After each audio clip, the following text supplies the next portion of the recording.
কৌশিকের কথা শুনে কান্নায় ভেঙে পড়ল জ্যাজ সান্যাল। সম্পূর্ণ জানতে ভিডিওটিতে একটি লাইক করে দেখতে থাকো।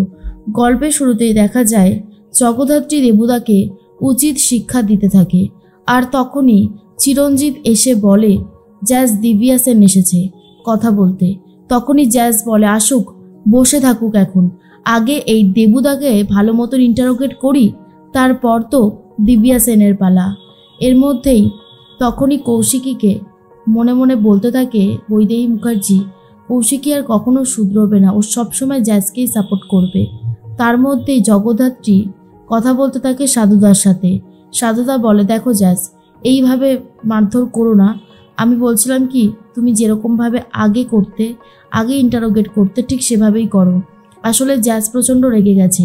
মনে পড়ে যায় কিভাবে দেবুদা স্বয়ম্ভুকে ফাঁসিয়ে দিয়েছিল, কিভাবে একটা মেইলের মাধ্যমে স্বয়ম্ভুর জীবনটা তছনছ হয়ে যাচ্ছিল। যখনই সব কথা মনে পড়ছে জ্যাজ তখন আর নিজেকে সামলাতে পারে না।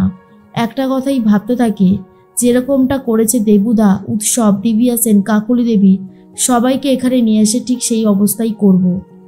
এর মধ্যেই নন্দী এসে বলে জ্যাজ তুমি একটু শান্ত হও, আর চারিদিকে এই খবরটা ভাইরালের মতন ছড়িয়ে পড়েছে, মানে ভীষণভাবে ভাইরাল হয়েছে।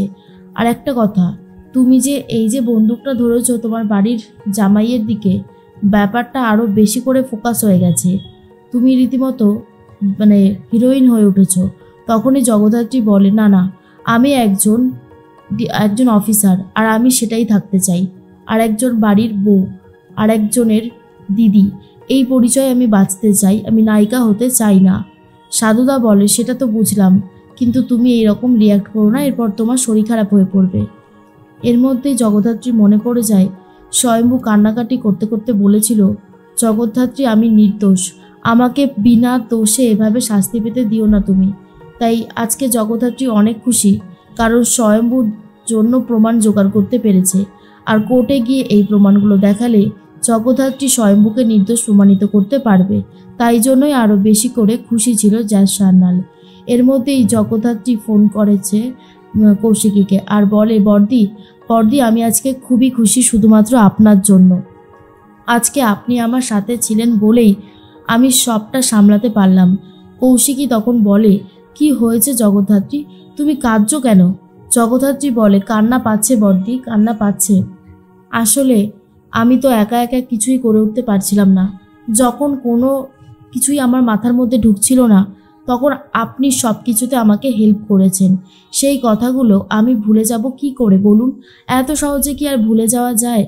আপনি আমাকে বলেছিলেন প্রথমত ওই টাইমিংয়ের ব্যাপারটা, যেটা আমার চোখে পড়েইনি, যে আপনি বলেছিলেন মনে আছে 3টের সময় গুন্ডাগুলো মারা গিয়েছিল আর 3:44-এ মেলটা করা হয়েছে। তারপরে কাকনের স্ক্র্যাপ বুক থেকে শুরু করে সব কিছু।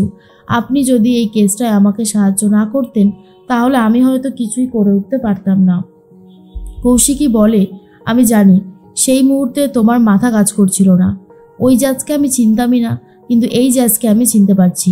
জানো তো প্রীতিও খুব ভেঙে পড়েছে দেবুকে তুমি অ্যারেস্ট করেছো বলে। তবে আমি বলে দিয়েছি অন্যায় কোনোদিন চাপা থাকে না, যে বা যারা অন্যায় করে সেটা একদিন সবার সামনে আসবেই, আর ঠিক সেটাই হয়েছে।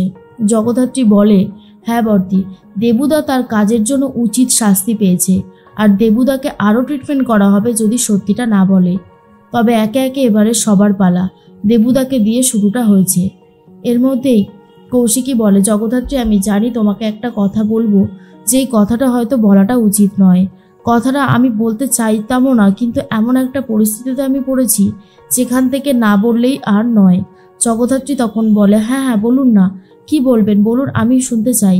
তখনই কৌশিকী বলে আসলে আমি বলতে চাইছি বৈদেহী মুখার্জি আর মেহেন্দিকে ছেড়ে দিও। ওরা যদি অন্যায়টা বুঝতে পেরে ক্ষমা চায় তোমার কাছে, ওদেরকে অ্যারেস্ট করো না। আর এটা শোনার পরেই অবাক হয়ে গেছে জগদ্ধাত্রী আর বলে বর্দি এসব কথা আপনি বলছেন?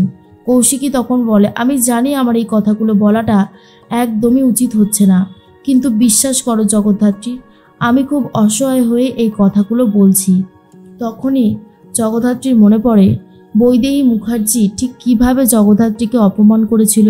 স্বয়ম্ভুকে নিজের ছেলে হিসেবে তো মানেইনি, উল্টে গায়ে হাতও তুলেছে। আজ সেই সমস্ত কথাই জগদ্ধাত্রীর বারবার করে মনে পড়ে যাচ্ছে। জগদ্ধাত্রী বুঝতে পারে কৌশিকী একটা অন্যায় আবদার করছে, কিন্তু বর্দির ওপরে তো কখনোই কথা বলতে পারে না জগদ্ধাত্রী, তাই ভাবছিল কি বলবে। এর মধ্যে উৎসব, বৈদেহী মুখার্জি সবাই ভয়ে ভয়ে রয়েছে, কারণ অলরেডি দেবুদা অ্যারেস্ট হয়ে গেছে। দেবুদাকে মারধর দিয়ে যে জ্যাজ সমস্ত কথা বার করে নেবে সেটা উৎসব খুব ভালো মতনই বুঝতে পারে, আর বৈদেহী মুখার্জি নিজেও। বৈদেহী মুখার্জি তো একটু হলেও আফসোস করে আর বলে, আমি কি শেষ পর্যন্ত দেবুকে ধরিয়ে দিলাম?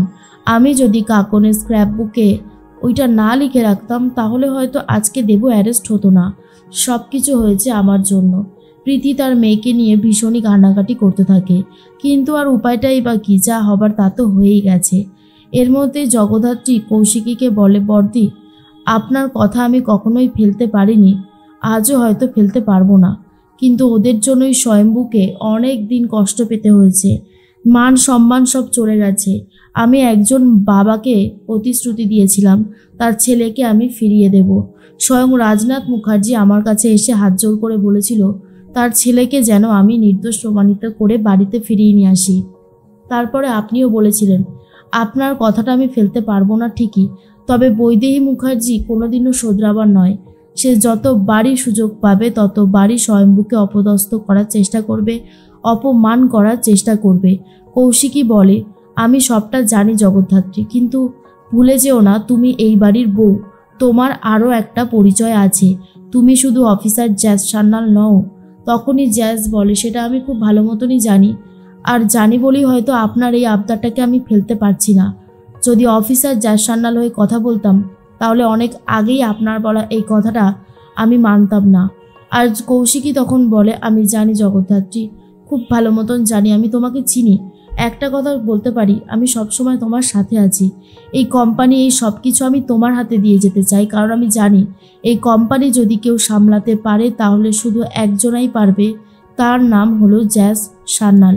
আর তার মধ্যেই জগদ্ধাত্রী বলে, আমি এসব কিচ্ছু চাই না বর্দি, আমি এইসব চাইও নি। আমি শুধু চাই আমি আমার পরিবারের সাথে একসাথে মিলে সুখে শান্তিতে থাকবো, ব্যাস এটুকুই আমার চাওয়া পাওয়া, এর বেশি আমার কোনো চাওয়া পাওয়া নেই। কৌশিকী খুব ভালো মতনই জানে জগদ্ধাত্রী একজন অনেস্ট মানুষ, তাই জগদ্ধাত্রীর কাছে এইসব রিকোয়েস্ট করলে হয়তো জগদ্ধাত্রী শুনবে, কিন্তু জগদ্ধাত্রী তো বর্দির কথা ফেলতেই পারে না। তাই জগদ্ধাত্রী আরও অন্যায়কে সাপোর্ট করে আর বলে, বৈদেহী মুখার্জি যদি ক্ষমা চায় তাহলে তাকে ক্ষমা করে দিতেই হবে, কারণ যেহেতু আপনি এই কথাটা বলেছেন তাই আমার কাছে আর অন্য কোনো অপশান নেই। শুনে কৌশিকী খুশি হয়, কিন্তু কৌশিকের এই অন্যায় আবদারটা মেনে নিতে চায়নি জগদ্ধাত্রী।